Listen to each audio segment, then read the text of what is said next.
कि भारत की न्याय पद्धति का नाश हो जाएगा तो भारतीय समाज टूट जाएगा। ऐसे ही मैकॉले एक बात और कहता था। मैकॉले की लिखी हुई एक चिट्ठी है मेरे पास, उसकी फोटोकॉपी।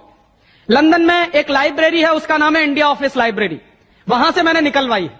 इंडिया ऑफिस लाइब्रेरी में से ऐसे कुछ 50,000 से ज्यादा डॉक्यूमेंट्स मैं निकाल के लाया और वहां के कई लोगों की मदद से हमने वो निकलवाए हैं। तो उनमें एक चिट्ठी है मैकॉले की, वो उसके अपने पिताजी को उसने लिखी है।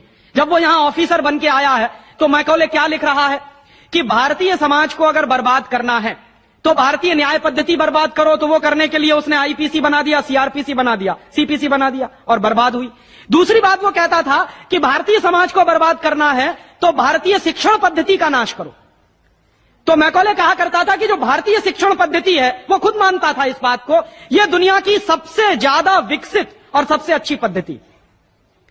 क्या होता था, यहां गुरुकुल चलते थे, गुरुकुलों में विद्यार्थी पढ़ते थे और विद्यार्थी 20 साल तक, 25 साल तक ब्रह्मचर्य का पालन करते हुए शिक्षा ग्रहण करते थे, संस्कार मिलते थे और वो संस्कार लेकर समाज में जाते थे। उन्हीं संस्कारों से संस्कृति बनती थी और वही संस्कृति भारतीय संस्कृति कहलाती थी। ऋषि थे, मुनि थे, बड़े बड़े ज्ञानी थे, महात्मा थे, वो गुरुकुलों को चलाया करते थे और सारे के सारे गुरुकुल जो चला करते थे उनमें वेदों का अध्ययन, पुराणों का अध्ययन, उपनिषदों का अध्ययन, जो भारतीय ज्ञान है, जो भारतीय मनीषा है, उन्हीं सब का अध्ययन संस्कृत के माध्यम से कराया जाता था। मैकॉले ने क्या किया कि गुरुकुलों का नाश अगर करना है तो उसने एक कानून बनाया। क्या कानून बनाया? संस्कृत में जितने विद्यालय इस देश में चलते थे, हिंदुस्तान में अंग्रेजों के जमाने में, उन सबको उसने इल्लीगल घोषित किया, गैर कानूनी।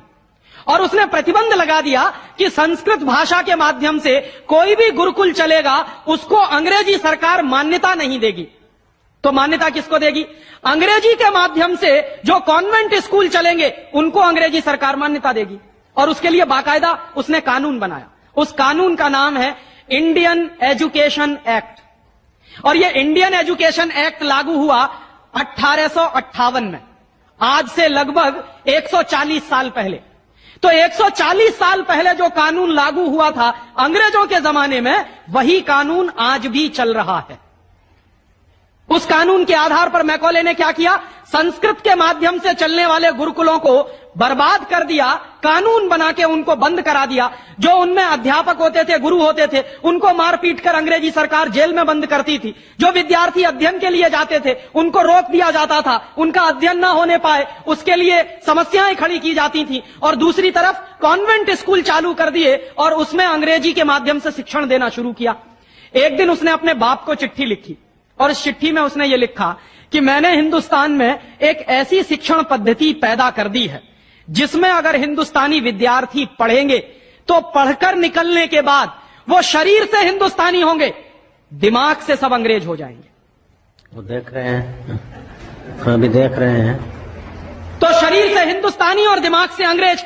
तो मैकॉले दूसरी बात लिख रहा है उस चिट्ठी में कि जब वो शरीर से हिंदुस्तानी और दिमाग से अंग्रेज हो जाएंगे तो अंग्रेजों के हिसाब से सारे काम करेंगे। और वो विद्यार्थी जब कॉन्वेंट स्कूल में से निकलेंगे तो सबसे ज्यादा गालियां भारतीय संस्कृति को देंगे, सबसे ज्यादा गालियां अपने मां बाप को देंगे। कैसे? मॉम और डैड कह के। डैड माने होता है मरा हुआ और मम्मी माने होता है शव। इजिप्ट में आप जाइए, मिस्र एक देश है, वहां पे ममीज कहा जाता है किसको? मरे हुए आदमी के शव को।